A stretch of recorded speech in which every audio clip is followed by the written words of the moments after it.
Et salut à vous tous, j'espère que vous allez toutes et tous très bien, c'est Brop, on se retrouve aujourd'hui pour une nouvelle vidéo.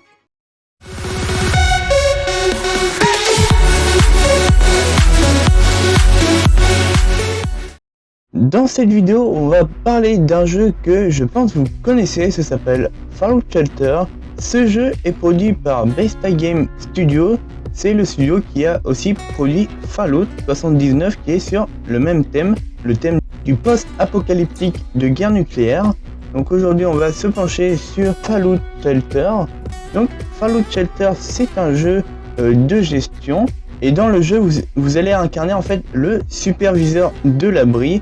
Et en fait, qu'est-ce qu'un superviseur? Donc c'est vraiment celui qui va gérer toutes les ressources au sein de l'abri, que ce soit de la ressource énergétique ou des ressources de vivre.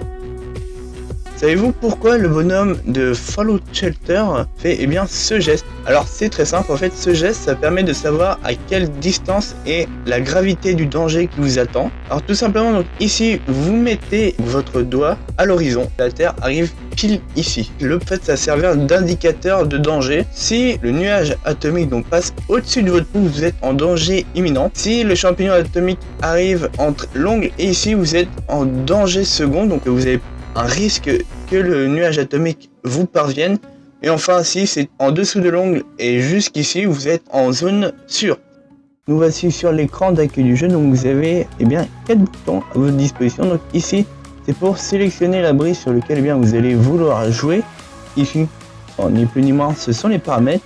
Et enfin ici, c'est le site officiel du créateur du jeu. Et enfin ici, nous allons donc rentrer dans l'abri. Donc nous voici dans mon abri post-apocalyptique, donc l'abri numéro 864. Donc je vais vous expliquer un petit peu tout ce que vous pouvez retrouver dans l'abri, toutes les fonctionnalités que vous pouvez débloquer au fur et à mesure des niveaux que vous allez acquérir. Comme vous pouvez le voir dans le coin de votre écran, nous avons 125 habitants, donc résidents au sein de notre abri. Alors ça compte tous ceux qui sont bien évidemment partis en mission dans les terres désolées. Ici nous avons un restaurant au niveau maximum. Donc quand vous êtes au niveau maximum, vous avez cette petite chose qui apparaît. C'est les thèmes que vous allez pouvoir mettre en place. Donc ici moi c'est le thème de l'institut que je voulais mettre. Ici vous avez une centrale électrique que vous pouvez avoir dans le jeu, améliorer niveau maximum. Ici une centrale pour le nettoyage de l'eau. Nous avons l'atelier des thèmes, donc je suis en train d'en faire un. Ces petites flèches au-dessus des personnages, en fait, vous allez faire augmenter de niveau. Alors, il faut savoir que quand vous les faites augmenter de niveau, ils récupèrent leur vie tout entière. Ces deux générateurs nucléaires, donc c'est les générateurs les plus puissants du jeu. Les quartiers, donc vu qu'ils sont niveau 3, ça s'appelle plus quartier mais baraquement. Et vous avez aussi là nous avons appliqué, donc vous pouvez le voir, donc le standard, vous avez le milicien, le réseau du rail, la cafétéria de la confrérie d'acier, de l'institut et celle de fête. 4 mêmes salles, ce sont les salles de stockage. C'est très important vu que sinon en fait vous pouvez pas stocker les ressources. Alors pour savoir de ce qu'il y a dans votre stockage, donc vous allez avoir ce petit menu. Alors ici donc c'est le magasin, ni plus ni moins. Ici donc ce sont les missions, donc je vais pouvoir les faire avec vous. Nous avons les objectifs et le rapport quotidien. Donc voilà, donc ça fait 100 capsules parce que en fait mes habitants ont un bonheur de 81%. Le stockage, voilà, donc vous pouvez voir que moi mon stockage actuel est de 925, ce qui est énorme. Au début du jeu, j'avais même pas un stockage de tel et j'arrivais même pas à le combler au début du jeu. Et vous voyez maintenant que vous avez que c'est vachement difficile quand vous avez un assez haut niveau d'avoir un stockage qui va avec le niveau que vous avez. Ici dans le stockage vous avez plusieurs tout ce qui est armes, tout ce qui est tenue.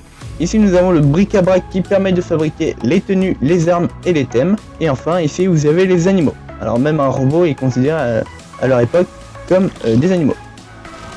Ici donc c'est dans un entrepôt de stockage, donc c'est pas forcément très grave, donc on va laisser faire. Alors ici donc vous avez la salle des jeux qui permet d'améliorer la chance. Ici vous avez le bar qui permet d'améliorer le charisme. Donc comme vous pouvez le voir, je n'ai pas effectué de tâches pour éviter l'invasion des cafards. Donc tout simplement les cafards vont s'introduire dans d'autres bâtiments. Je vous conseille vraiment quand vous êtes petit niveau de faire le plus vite possible. Dès qu'il y a un problème, c'est de vraiment gérer le problème et pas de laisser traîner. Le centre de recherche qui vous permet de vous fabriquer des rats d'isoire. Alors comme vous pouvez l'entendre, c'est Nuke et Cola qui arrivent. Les deux couillons. Donc je vais faire entrer un de mes explorers et qui n'est pas mort. Si, elle est morte, pardon. Voilà. Donc on va être parti pour faire une démission. Donc là c'est tout un fromage. Question que on m'a posée.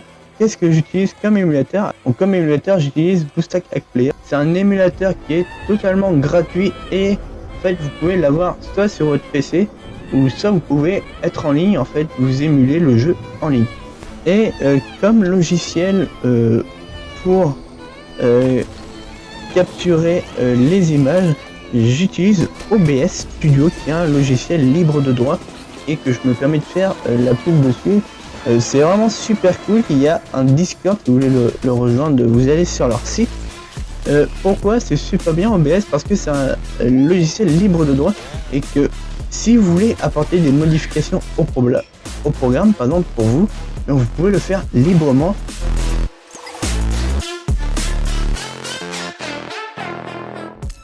Donc voilà, donc comme vous pouvez voir, à chaque endroit, vous avez souvent des monstres à déglinguer. Donc ici, ce sont des râteaux.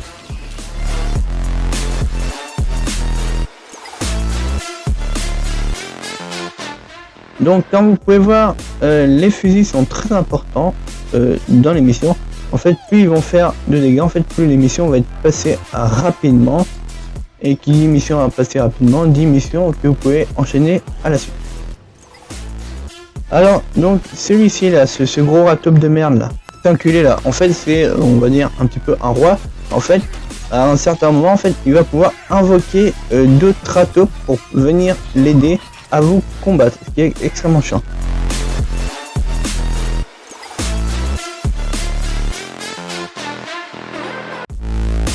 Il lui manquait de la vie, donc comme vous pouvez le voir, augmenter de niveau, ça fait remplir la vie entièrement.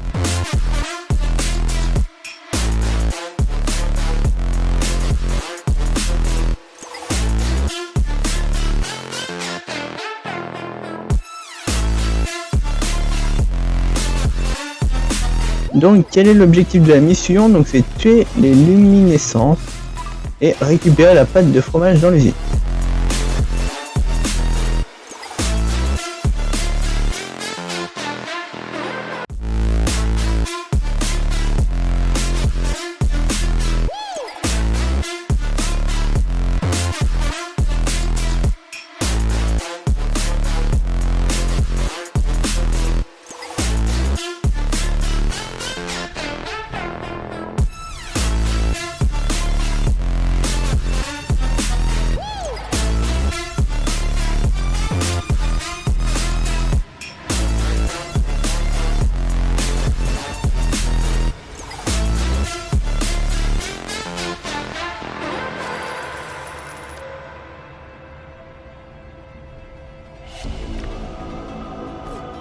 Et voilà, donc c'est la fin de la mission.